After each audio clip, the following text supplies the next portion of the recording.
Welcome to Leadership from the Heart, the podcast that dives deep into the world of operational focused leadership. I'm your host, Romy, and I'm thrilled to have you join us on the journey of discovery, growth, and transformation. In each episode, we'll explore the essential principles of effective leadership that not only drive results, but also touch the very core of the human connection. At Leadership from the Heart, we believe that leadership is more than just a title. It's a commitment to inspire, empower, and guide with authenticity and compassion.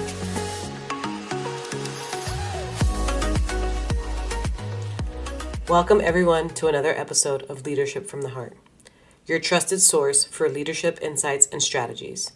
Today's episode is about developing your own leadership style. And I'm a little stuffy, but we're going to get through this together. So I'd like to begin by discussing how your uniqueness is in fact your advantage. A person's uniqueness refers to their individuality. It's a distinct combination of qualities, traits, experiences, and perspectives that set them apart from others. This uniqueness is like a fingerprint, making each of us one of a kind. And the benefits of embracing your uniqueness is profound. First and foremost, it allows for authentic expression and self-acceptance. When we as individuals recognize and celebrate our uniqueness, we gain a deep sense of self-confidence and inner peace. We can then pursue our passions and our goals with unwavering determination, unburdened by societal expectations or comparisons to others. Comparison is the thief of joy. Uniqueness also nurtures creativity and innovation. Diverse perspectives and experiences fuel fresh ideas and solutions. In teams and organizations, individuals who embrace their uniqueness contribute to a richer, more dynamic environment where innovation thrives. Additionally, uniqueness enables individuals to build meaningful relationships. By being true to themselves, they attract like-minded individuals who appreciate and value their authenticity. These connections are often deeper and more meaningful. By crafting your unique approach to leadership, you are not only becoming more authentic and relatable leader, but you're also inspiring your team to excel. It raises self-awareness and allows your team to harness their own strengths as well as you and address weaknesses effectively and together. Your distinct style empowers you to navigate diverse situations with confidence and adaptability. Believe it or not, leadership isn't one size fits all. It's a dynamic journey where each leader gets to develop their own unique style. Being a part of corporate America, I understand the pressure of being likable and characterizing the leaders above you, as it means you can be promotable in the future. While learning and adopting certain skills, be cautious of how much you portray these executive leaders. The more time spent in the character, the more you lose yourself. And after a while, you may not recognize who you've become or how to get back to yourself.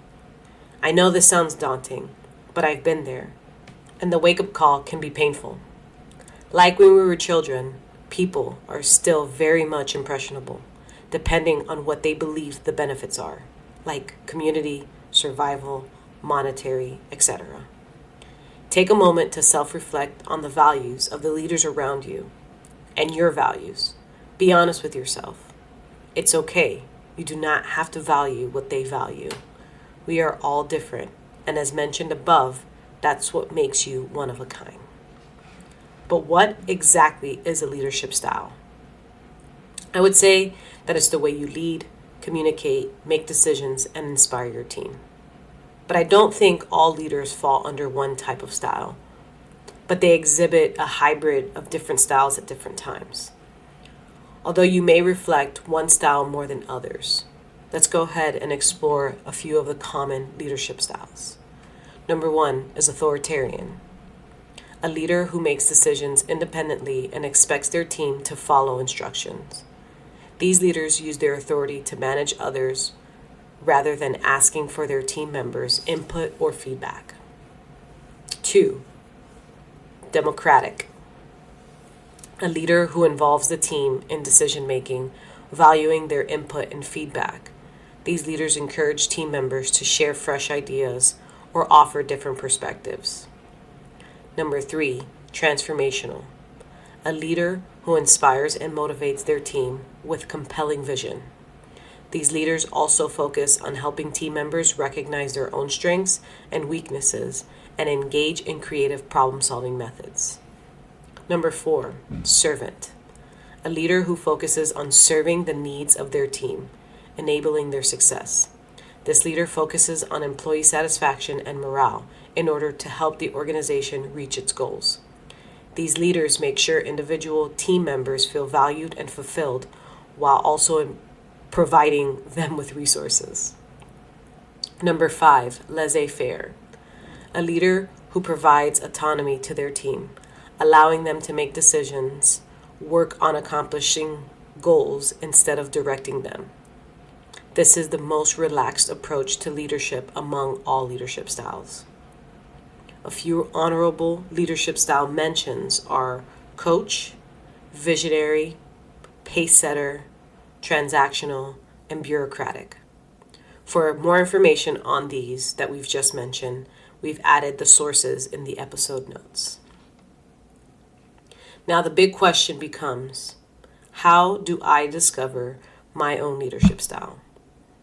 It's a journey of self-awareness and continuous learning. And you can start by assessing your strengths, weaknesses, values, and beliefs.